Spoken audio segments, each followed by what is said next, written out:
ये इंटरव्यू सिर्फ तालीमी और मालूमाती मकसद के लिए पेश किया गया है। मीडिया स्टार वर्ल्ड किसी भी हिंसा, नफरत या तासुब की हिमायत नहीं करता। यहाँ पेश किए गए ख्यालात मेहमान के अपने हैं। चैनल उनसे ज़रूरी नहीं कि इत्तेफाक रखे। हेलो, नमस्कार, आदाब। मैं हूं मोहम्मद अहमद काजमी, लेकर आया हूं आपका पसंदीदा कार्यक्रम आपके रूबरू। मीडिया स्टार वर्ल्ड लगातार अपने प्रोग्राम्स को इम्प्रूव करने, बेहतर करने की कोशिश कर रहा है। उसमें पिछले कुछ दिनों से आपने देखा कि हमने अब इंटरव्यूज के लिए दो मेहमानों को बुलाना शुरू किया है, ताकि हमारे देखने वालों को ज़्यादा बेहतर इंफॉर्मेशन मिल सके, वैरायटी के साथ मिल सके। इस वक्त स्ट्रेट ऑफ हॉर्मुज में बहुत टेंशन है, बहुत ज्यादा तनाव है, और तनाव की वजह एक बार फिर डोनाल्ड ट्रंप की बेहुदा पॉलिसी है। बेहुदा पॉलिसी मैं क्यों कह रहा हूं?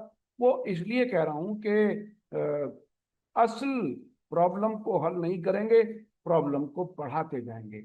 ईरान ने स्ट्रेट ऑफ हॉर्मुज को ये कहते हुए बंद किया था, बल्कि ये कहते हुए कि हम अपने दुश्मनों को नहीं गुजरने देंगे, हमारे दोस्तों के लिए रास्ता खुला है। और उसकी वजह यह कि जो मुल्क हमारे ईरान के खिलाफ जंग में शामिल हैं या इसराइल और अमेरिका की मदद कर रहे हैं, हम उनको इस रास्ते से नहीं गुजरने देंगे। और ना गुजरने देने की वजह यह है कि ये हमारा समंदरी रास्ता है।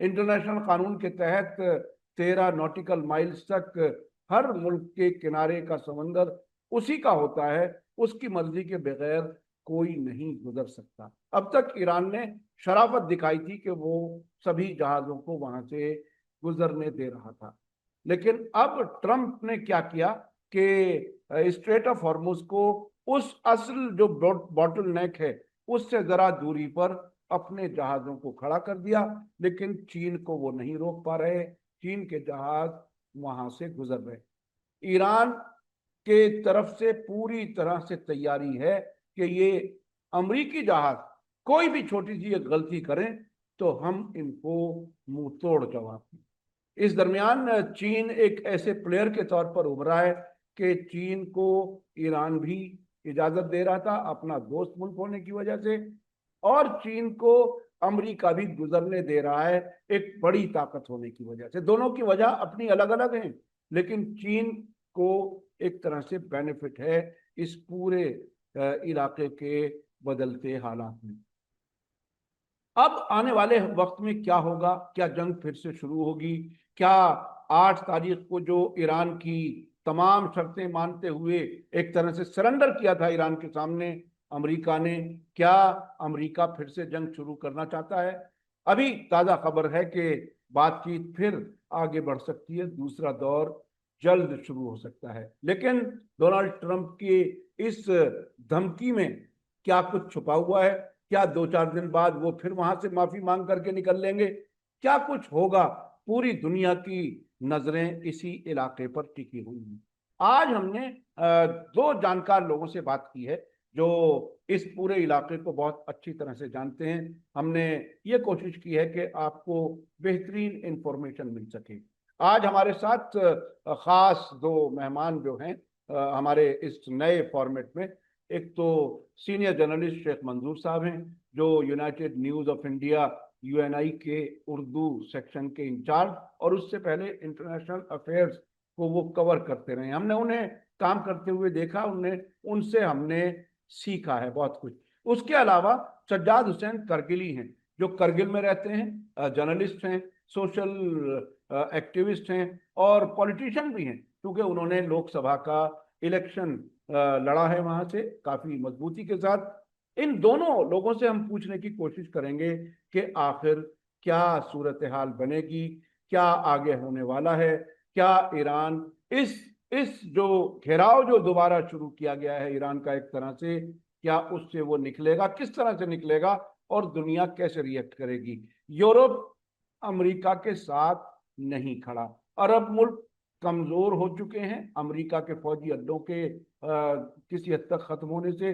और अब क्या पूरी दुनिया फिर से एक बड़ी जंग में धकेल दी जाएगी या मामला कुछ हल होंगे? आइए हम इन दोनों से हमने बात की है वो हम आपको पेश कर दें। मुझे उम्मीद है कि आपको काफी हमारी ये कोशिश पसंद आएगी। अब चलते हैं सीधे बात करने के लिए शेख मंजूर और सज्जाद हुसैन करगिली से। नाम दे रहा था मेक अमेरिका ग्रेट अगेन, वो कोलैप्स हुआ है।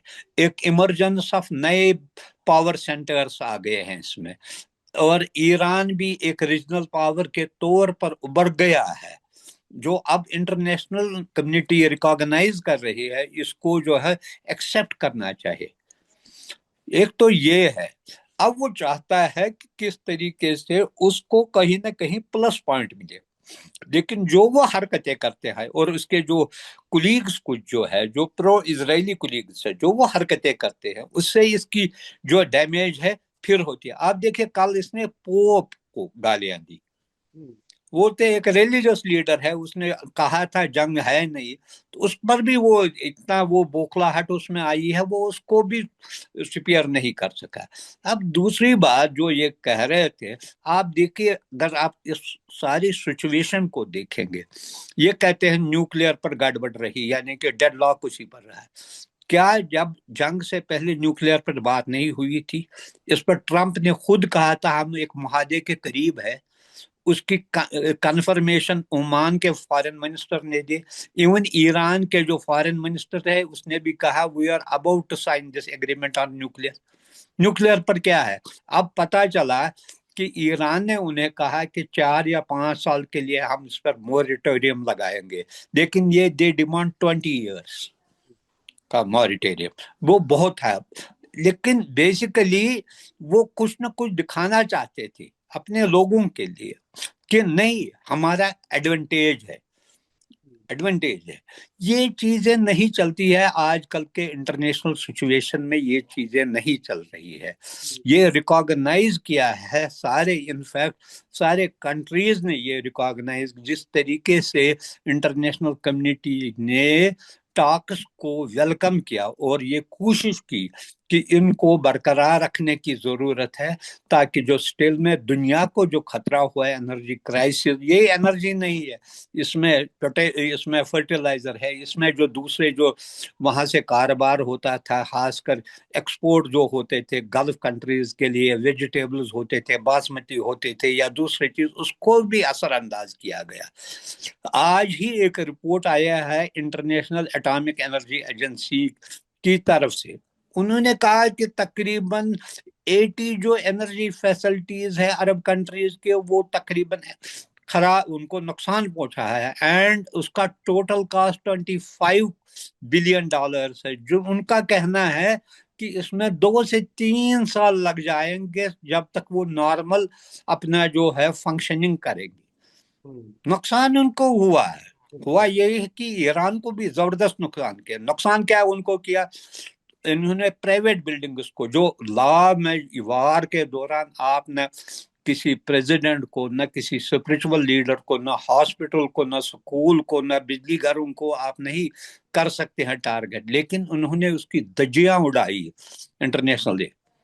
फिर भी आप देखिए कि ईरान ने जब वापस किया टारगेट, इन्होंने किसी भी गल्फ या अरब कंट्री में किसी स्कूल, किसी हॉस्पिटल, किसी जो दूसरी चीज है प्राइवेट, उस पर हमला नहीं, उसमें कोई टारगेट नहीं किया। उन्होंने सिर्फ उन्हीं इंस्टॉलेशन को निशाना बनाया जहां पर अमेरिकन प्रेजेंस है। जी जी शेख साहब, हम फिर आएंगे आपके पास। अब मैं समझना चाहूंगा सज्जाद हुसैन करगिली साहब से कि ये आखिर किस किस्म के लोग हैं। 2 दिन पहले तमाम 10 की 10 डिमांड्स आपने मान ली।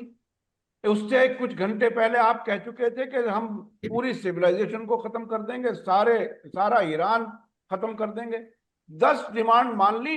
1 दिन के बाद ही, चंद घंटों के बाद ही फिर धमकी वाली जबान पे आ गए और लेबनान वाली जंगबंदी को इनकार कर दिया और लेबनान में बमबारी की। जाहिर है वो बगैर अमेरिका के, दोनों लीडर्स के बीच में, ट्रंप और नेतन्याहू के बीच में टेलीफोन पे बात होती है और वो फिर जाते हैं और फिर धमकियों का सिलसिला शुरू।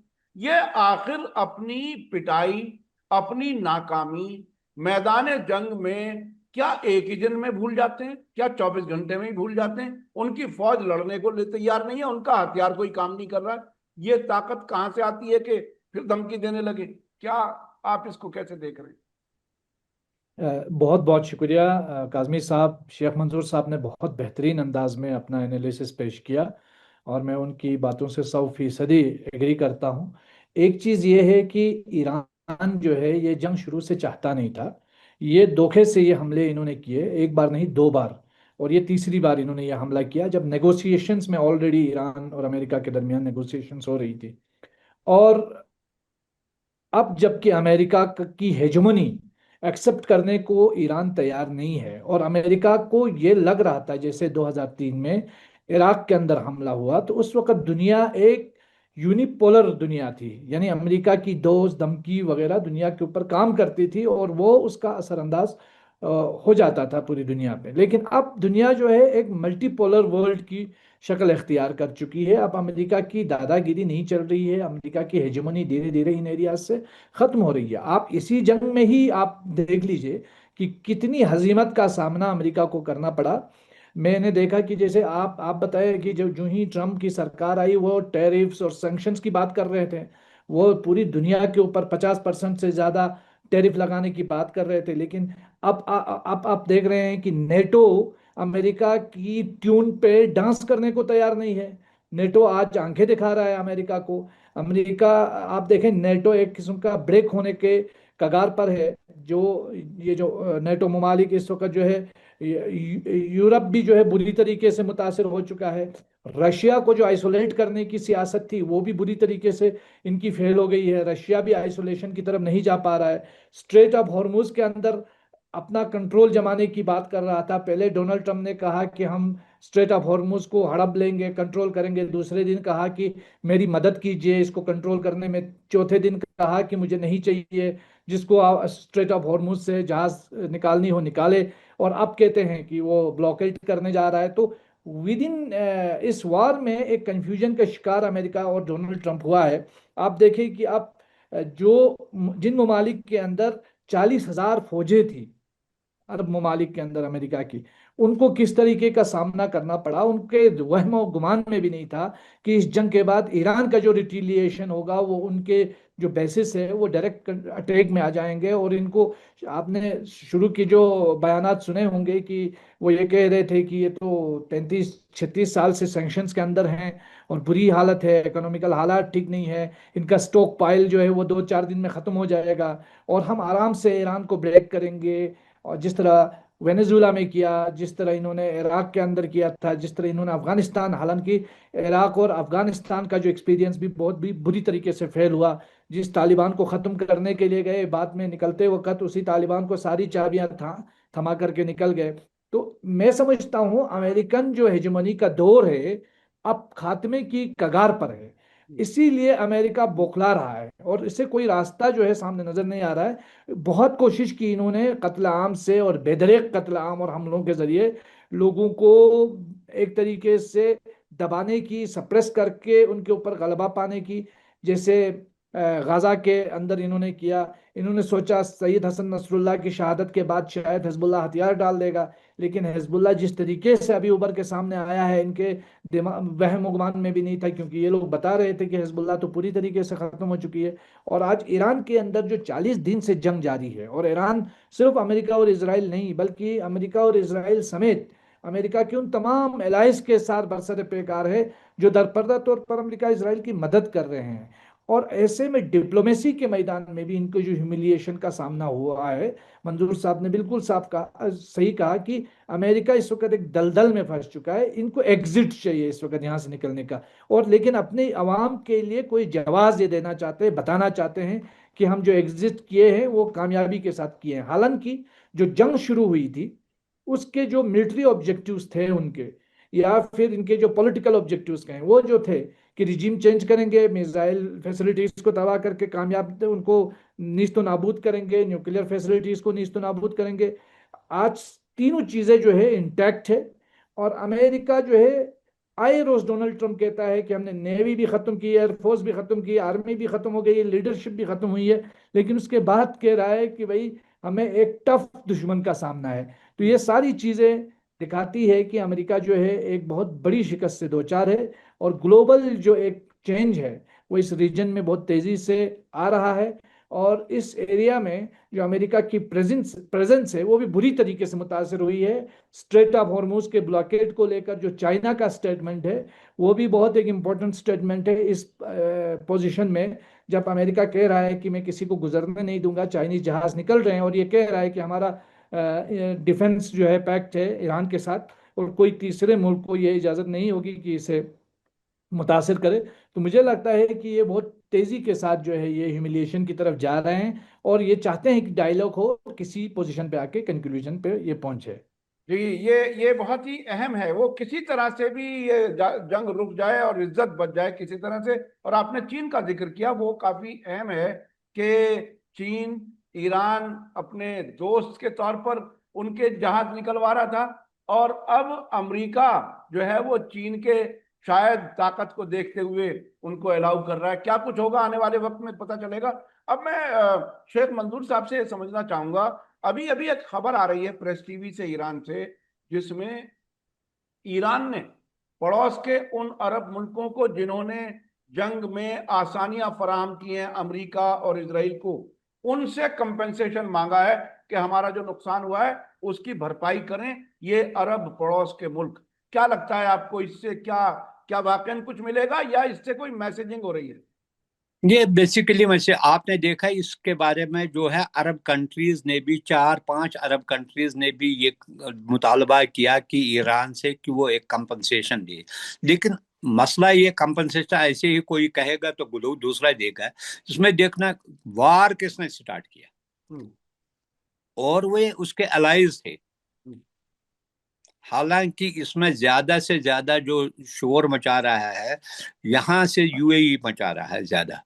बाकी अगर आप देखें कल भी, अब जो मैं पहले भी कहता था अरब में डिवीजन टोटल है। आप इसमें खासकर कतर और सऊदी अरब, जब कल भी उनके साथ बात हुई, ईरानियन लीडरों के साथ उनके साथ बात हुई, वो और ओमान बिल्कुल ही अलग हो गया है। सिर्फ 2 ही कंट्रीज इसमें ऐसे हैं जिनको खतरा है ईरान की रिजीम से। वो समझते हैं कि अगर ये सरवाइव कर गई तो उनके भी जो है चांसेस है सरवाइव, वो नहीं सरवाइव कर सकेंगे। खासकर बहरीन का मसला तो आपको पता ही है। दूसरी बात, ऐसी चीजें, अभी मसला तो हल ही नहीं हुआ है, अभी जंग की हालत में ही है। दूसरी बात, जितनी डैमेज आज किसी और पेपर में दिया है $250 बिलियन के करीब ईरान को जो नुकसान हुआ, वो इसकी कौन भरपाई करेगा, कौन? यही जो है ईरान ने एक मुतालबा किया था, वार कंपनसेशन हमें मिलना चाहिए। This was one of the points, उन्होंने 15 पॉइंट में ये भी रखा था एक ये। लेकिन अब इसीलिए से कोई ना कोई ये था, जो ईरानियन एसेट्स फ्रीज किए थे वो एक था, उनको डिफ्रीज किया जाएगा, या स्ट्रेट ऑफ हॉर्मुज में जो उन्होंने कहा किसी किस्म का वो एक चुंगी जैसी लेंगे उससे, वो उससे किसी हद तक, या उनको ऑयल पर सैंक्शंस उठाएंगे तो उनको ऑयल की यानी कि एक्सपोर्ट्स बढ़ जाएंगे, जिससे ये कंपनसेट हो जाएगा। अब उसके लिए एक ट्रिब्यूनल बैठेगा, इंटरनेशनल ट्रिब्यूनल बैठेगा, जो ये डिसाइड करेगा कि किसको क्या कंपनसेशन देना है। इट विल टेक ईयर्स, और ना ये ऐसे मटेरियलाइज हो सकेगा अंडर प्रेजेंट सर्कमस्टांसेस। जितनी तबाही, जैसे हमारे कुलीग ने कहा है, अमेरिका ने अफगानिस्तान, इराक या लीबिया में किया, कौन सा कंपनसेशन वहां के लोगों को मिला? 20 साल रहा। मैं एक चीज बीच में याद दिला रहा हूँ शेख साहब। प्रोफेसर मोहम्मद मरांडी ने तकरीबन 2 हफ्ते पहले ये कहा था कि अमेरिका को हमला करने का, जंग करने का खर्च सऊदी अरब, यूएई और कतर, इन 3 मुल्कों से उन्हें यकीन था। उन्होंने यकीन से कहा कि ये खर्चा दे रहे हैं बाकायदा अमेरिका को जंग लड़ने के लिए, तो एक तरफ उधर से हमले का खर्च भी वो दें, और जब नुकसान हो जाए तो ईरान भी उन्हीं से खर्चा मांगे कि साहब आपने ये हमला कराया। तो देखिए, जहां तक मेरा है, मैंने व्हाइट हाउस के स्पोक्स पर्सन का बयान है, एक जर्नलिस्ट ने उनको सवाल किया क्या जो खर्च अमेरिका कर रहा है, उसने कहा नहीं, ये हम अपना खर्च कर रहे हैं कि in future we may ask Arab countries to bear expenses. लेकिन अब क्लियरली इसमें ये हुआ है, एक सिचुएशन पहले थी जो इमेजिन ही कोई नहीं कर रहा था कि this war is going to last at least for 40 days, और इसके बाद भी जो ट्रूस है ये फ्रेजाइल ट्रूस है, अभी इसके बारे में हतमी तौर पर नहीं। हालांकि ये भी मुझे उम्मीद है इसको बढ़ाया जाएगा, उसका जो है तकरीबन 40 डेज तक किया जाएगा, वो दूसरी बात है। लेकिन इस वक्त अरबों अरबों को ये झटका लगा, सबों को नहीं। Some Arab countries are openly supporting, जब उनको ये भी कहते हैं दे आर रेडी उनको ना मावनत करने के लिए। लेकिन दूसरे अरब कंट्रीज को ये झटका लगा कि जब जंग शुरू की उन्होंने इजराइल के साथ बातचीत की, प्लान बनाया, लेकिन जो इसके अलाइज है, जहां पर इनके जो है बेसिस है, उनको उस वक्त इग्नोर किया, उनको पता भी नहीं चला कि जंग शुरू होने वाला है। इसलिए आप देखिए जैसे ये इसमें ग्रेजुअल शिफ्ट हो रहा है। आप देखिए 2-3 दिन से आप देखिए, पहले इटालियन प्राइम मिनिस्टर आ गई गल्फ कंट्रीज का, अब ब्रिटिश का प्राइम मिनिस्टर आ रहा है, फ्रांस रहता है। चूंकि ये जो अब जो यूरोपियन ब्लॉक जो है वो अपने आप को डिसोसिएट कर रहा है अमेरिका से, और अपने तरीके से वो वहां पर रिलेशंस कायम, उनके ऑलरेडी रिलेशन है, इनको फर्दर स्ट्रेंथन, और इन कंट्रीज को वो भी जो ईरान कहता है, तकरीबन लेबनान के बारे में उनका भी यही जो है। हालांकि हिजबुल्लाह के बारे में उनके डिफरेंसेस है, लेकिन वो भी इजराइल ने जिस तरीके से लेबनान पर बमबारी की, उस पर वो टोटली यानी दे अपोजिट टू टर्नेल, यहाँ तक कि आज डेनमार्क भी फील्ड में आया। और सबसे बड़ा झटका इनको लगा ट्रम्प को, हंगरी में जो नई गवर्नमेंट आई है वो उसके खिलाफ है, वो एक सपोर्ट था इसका। ये सारा यूरोप अब शिफ्ट हो रहा है उससे, क्योंकि जब जिस तरीके से उन्होंने हैंडल किया यूक्रेन का मसला और कहा कि आप, मैं क्यों आपके लिए लड़ूंगा, वही इसी कॉइन में वो पे कर रहे हैं उससे, ताकि और यूरोप को लगा कि उन्हें अपनी जो हिफाजत खुद करनी पड़ेगी, they should not remain dependent on America. ये नई चीज और emergence of Iran as a regional power, इससे सारा डायनामिक्स जो है चेंज हुआ है। सारा डायनामिक्स चेंज हुआ है। जो कुछ वो सुपर पावर की ख्वाब देख रहा था, अब वो जान बचाने की कोशिश कर रहा है, जंग से निकलने की, एग्जिट का रास्ता। अच्छा, मैं अब जानना चाहूंगा सज्जाद करगिली साहब से, ये अब जैसा कि अरबों के बारे में जिक्र हुआ, अब ये जब जंग रुकेगी या किसी तरह से हालात ठंडे होंगे, इसके बाद, जबकि अमरीकी फौजी अड्डे तकरीबन खत्म होने की हालत में हैं, जिस तरह से नुकसान ईरान ने पहुंचाया है उनको, ऐसी हालत में जिस ताकत की बुनियाद पर ये हुकूमतें चल रही थी अरबों की, इस जंग के डस्ट सेटल होते होते क्या कुछ होगा? इन अरब मुल्कों में क्या देख रहे हैं, क्या इम्कान है? देखिए सर, जो अभी पिछले 40 दिनों में एक बात तो साफ हो गई है कि अरब ममालिक में एक फिजिकल डैमेज के साथ साथ उनका रिप्यूटेशन डैमेज भी हुआ है, अमेरिका का भी और अरब ममालिक का भी। और जो ये समझ रहे थे अरब हुक्मरान कि ये अमेरिका जो प्रेजेंट है हमारे इन ममालिक में, ये हमारे प्रोटेक्शन के लिए या हमारे बचाव के लिए बैठा है, वो गलत साबित हुआ। ये बात साबित हुई कि अमेरिका इस खित्ते में सिर्फ इसराइल की दिफा के लिए और इसराइल के तहफ़्फ़ुज़ के लिए यहाँ मौजूद है। तो इस चीज़ का ख्याल जो है वो ये ख्याल जो था ये यकीन में तब्दील हुआ है, और इस पूरे खित्ते के अंदर लोगों के अंदर भी एक गम और गुस्से की लहर है, ख़ासकर अमेरिका की प्रेजेंस को लेकर और जो अमेरिका का बिहेवियर रहा इन 40 दिनों में।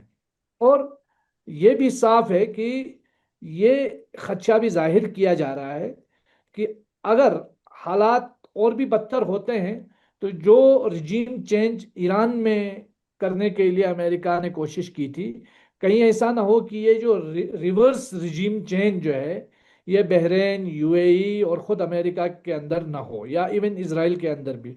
क्योंकि नेतन्याहू को लेकर के भी काफी प्रोटेस्ट हैं।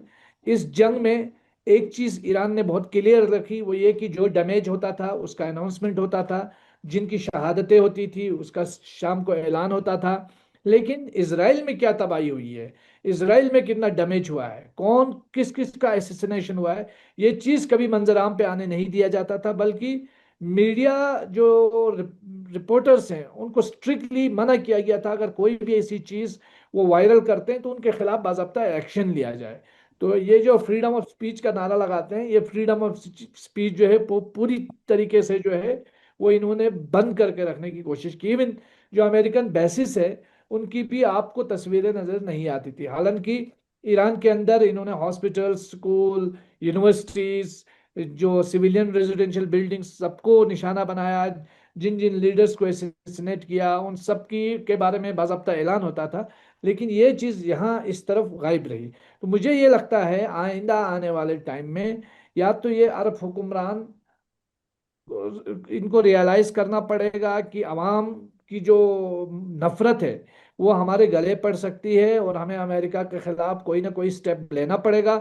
अगर नहीं लिया तो ये जो अवामी गुस्सा है वो किसी इनकलाब में तब्दील हो सकता है। जैसे कि मंजूर साहब ने भी कहा, मेरा भी ये यकीन है कि एक रीजनल चेंज की तरफ, एक ग्लोबल शिफ्ट की तरफ हम जा रहे हैं और इसमें जो अमेरिका की हेजेमोनी है वो धीरे धीरे खत्म हो रही है और ये दुनिया जो है मल्टीपोलर वर्ल्ड की तरफ जा रही हैं, रीजनल पावर्स इमर्ज हो रही हैं और ईरान ये मानना पड़ेगा कि इस खिते की एक रीजनल पावर के तौर पर, ताकत के तौर पर उभर रही है।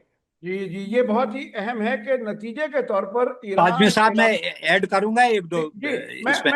मैं आपकी तरफ आ रहा हूँ, मैं आपकी तरफ आ रहा हूँ, मैं उसी में आप सिर्फ मैं इसमें ऐड करना चाहता हूँ, आप जी फिर ये जी देखिए, ये आप देखिए क्लियरली, ये मेरी अपना जो है तजिया है कि इस जंग के बाद जो आपने देखा कि जीसीसी पर्टिकुलरली, ये जो थी कन्फेडरेशन ऑफ 6 कंट्रीज, इन्होंने, चाहे वो ईरान इराक वार था या इराक वार था या कुवैत पर था या इराक पर था, इनका एक यूनिफाइड स्टैंड है। इसो में सो जो उन्होंने सीरिया में किया उस पर भी उनका यूनिफाइड स्टैंड था।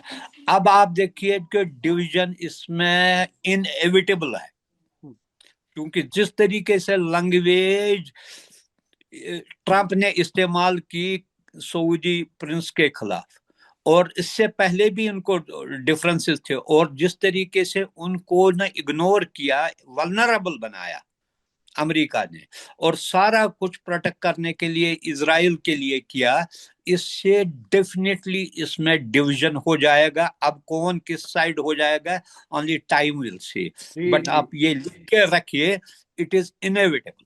बिल्कुल। अरब अरबों में तकसीम और गहरी होगी, अरबों में तकसीम और गहरी होगी। मैं अब अरबों से मुताल्लिक ही एक थोड़ा सा आपसे और पूछना चाहता हूँ शेख साहब, ये बताइए, ऐसी हालत में जब अमेरिका के साथ यूरोप नहीं खड़ा, ऐसे वक्त में जब ये अरब हुकूमतें कमजोर हो रही हैं और वो तब्दीली के इशारे कुछ कहीं कहीं से आ रहे हैं, क्या इस जंग के नतीजे में फिलिस्तीन स्टेट कायम होने के इम्कान बढ़ते हैं? क्या लगता है फिलिस्तीन के का क्या क्या होगा? जहां से अभी कहानी, मुझे गाजा से देखिए कहानी शुरू हुई थी, क्या गाजा में जाकर के वो कहानी नतीजे के तौर में आएगी क्या? नहीं, अभी मैं इसके बारे में, it is too far to see, too यानी कि टू अर्ली टू प्रेडिक्ट। लेकिन ये मैं जरूर ये कहूंगा कि एक थिंकिंग आई है अरब कंट्रीज में, जिसे हम कहते हैं, उसमें टाइम लगेगा। इट इज नॉट यानी कि इजीली जंग बंद हो जाएगा कि उनमें से बहुत सारे कहेंगे ये वकेट कीजिए ये अपने बेसिस, लेकिन एक प्रोसेस शुरू हुई है। अगर आप देखेंगे कि पाकिस्तान ने अपने तकरीबन 13,000 के करीब जो है फौजी और अपनी एक एयर बेस वहां सऊदी अरबिया में शिफ्ट की है।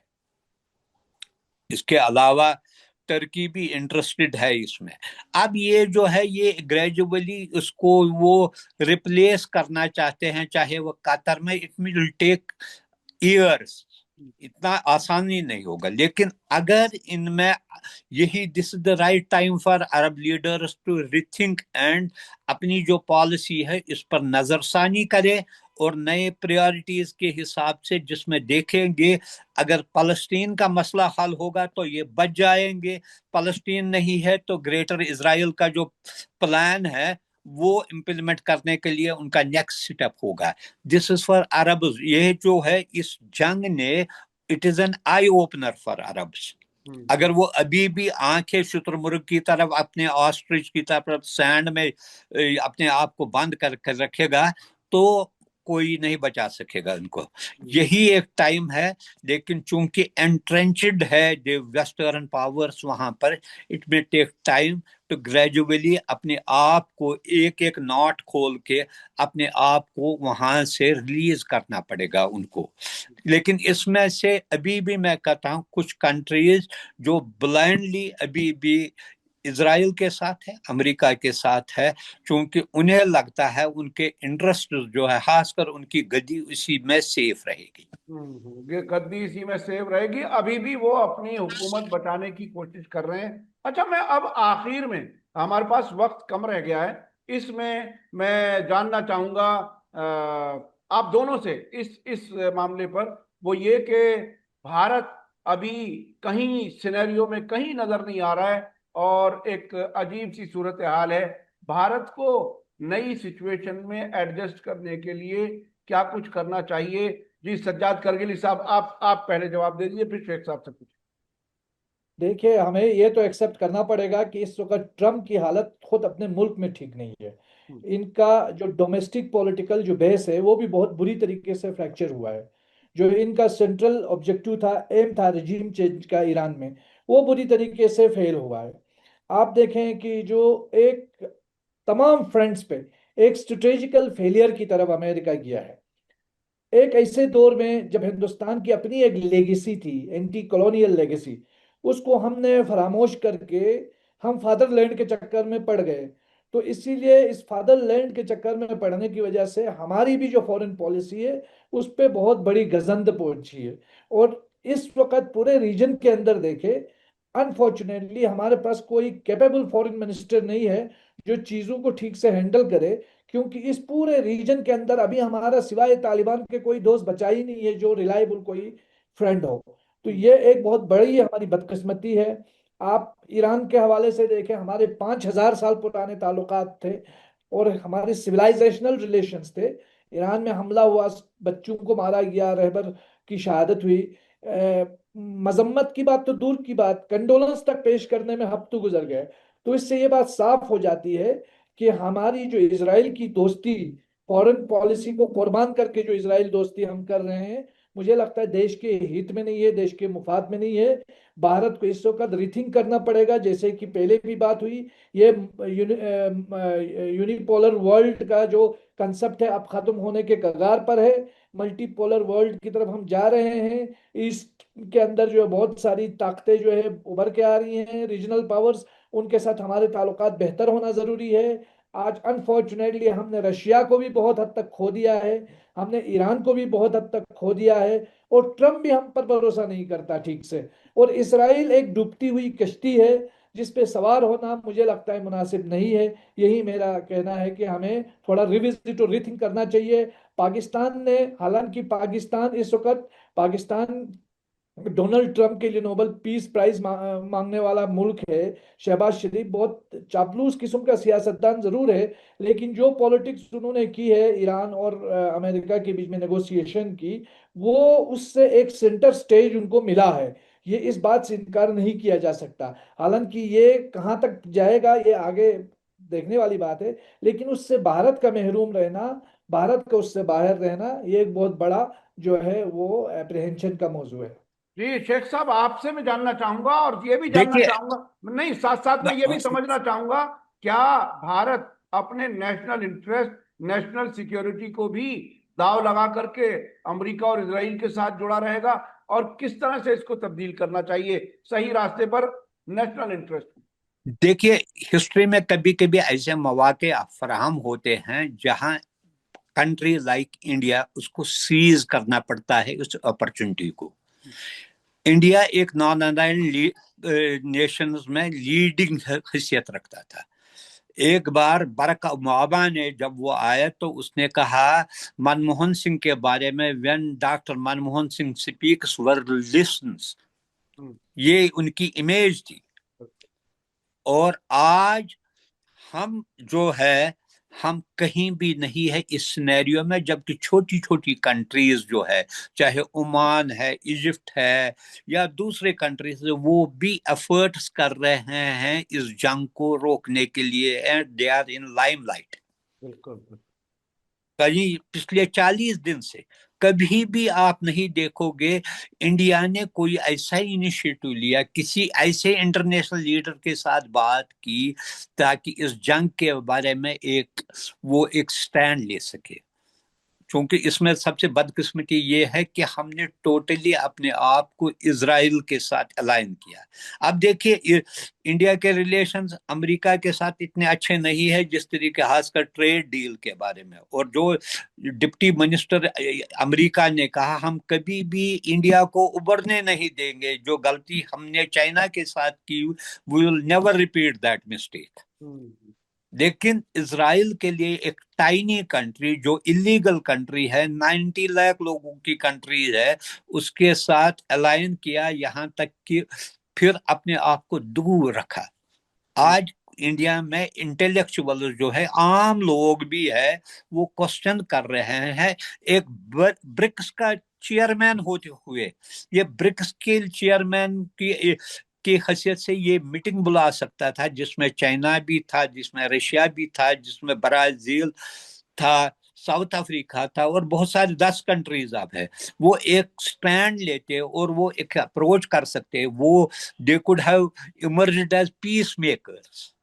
यकीनी तौर वो लैक किया, और ये अपॉर्चुनिटी बार बार नहीं आती है, ये हिस्ट्री में लिखा जाता है। और ये बदकिस्मती है कि इंडिया जैसा इतना बड़ा मुल्क जो है, 145 करोड़ लोगों का मुल्क, एक स्ट्रांग इकोनॉमी होती हुई, मिलिट्री पावर होती हुई, जिसका दुनिया में महात्मा गांधी और नेहरू जी के जिस तरीके से सारी दुनिया में यानी कि अप्रिसिएशन होती थी, उनको याद करते थे, ये मौका हमने गंवा दिया। ये मौका हमने गंवा दिया। वाकई ये भारत के लिए चिंता की बात होनी चाहिए और अपनी पोजीशन वापस हासिल करनी चाहिए। बहुत बहुत शुक्रिया शेख मंजूर साहब और सज्जाद हुसैन करगिली साहब, आपने हमें वक्त दिया। मैं अपने दर्शकों से कहना चाहूँगा कि आज का वीडियो आपको कैसा लगा कमेंट्स में ज़रूर लिखें और ज़्यादा से ज़्यादा लोगों तक शेयर करें। इसी के साथ मुझे दीजिए इजाज़त। धन्यवाद, शुक्रिया। जय भारत, जय। हमारे चैनल मीडिया स्टार वर्ल्ड को सब्सक्राइब कीजिए और बेल आइकॉन दबाइए ताकि हमारी हर नई वीडियो का नोटिफिकेशन आपको सीधे मिलता रहे। अगर आपको हमारी खबरें पसंद आती हैं तो उन्हें अपने व्हाट्सएप, इंस्टाग्राम, फेसबुक और ट्विटर अकाउंट्स पर शेयर करना ना भूलिए ताकि और लोग भी हकीकत से वाकिफ हो सकें।